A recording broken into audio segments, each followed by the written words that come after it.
అభిమానులు ఆసక్తిగా ఎదురుచూస్తున్న టీ20 ప్రపంచ కప్ కు భారత్, శ్రీలంక దేశాలు ఆతిథ్యం ఇస్తున్నాయి. ఈ మెగా టోర్నీ వచ్చే ఏడాది ఫిబ్రవరి 7 నుంచి మార్చి 8 వరకు జరగనుంది. ఇప్పటికే ఈ టోర్నీకి సంబంధించిన షెడ్యూల్ ను ఐసీసీ వెల్లడించింది. కాగా ఈ టోర్నీ ప్రారంభానికి 2 నెలల సమయం కంటే తక్కువ సమయం ఉంది. ఈ సమయంలో ఐసీసీకి జియో హాట్స్టార్ షాక్ ఇచ్చినట్టు తెలుస్తోంది. ఈ మెగా టోర్నీ అధికారిక ప్రసారకర్తగా ఉన్న జియో హాట్స్టార్ తమ బాధ్యతల నుంచి వైదొలగనున్నట్లు సమాచారం. ఇదే విషయాన్ని ఐసీసీకి తెలియజేసినట్లు ఆంగ్ల మీడియాలో వార్తలొస్తున్నాయి. భారత మీడియా హక్కుల కోసం ఐసీసీతో 4 ఏళ్ల కాలానికి జియో హాట్స్టార్ 2024-27 మధ్య కాలానికి దాదాపు $3 బిలియన్ల ఒప్పందం చేసుకుంది. ఈ ఒప్పందం ప్రకారం మరో 2 ఏళ్లు కాంట్రాక్ట్ జియోకు ఉంది.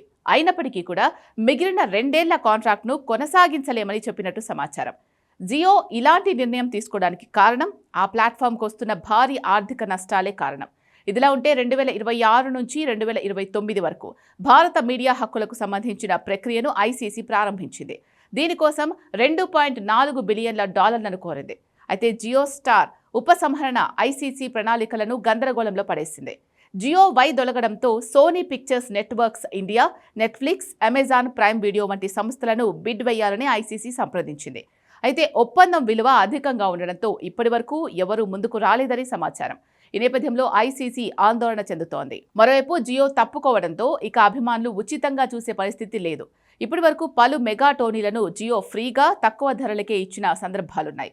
అయితే కొత్త ప్రసారకర్తగా Netflix, Amazon Prime, Sony LIV వంటివి ఈ హక్కులను చేజిక్కించుకుంటే మాత్రం వారికి సబ్స్క్రిప్షన్ ఛార్జీలు చెల్లించాల్సిందే.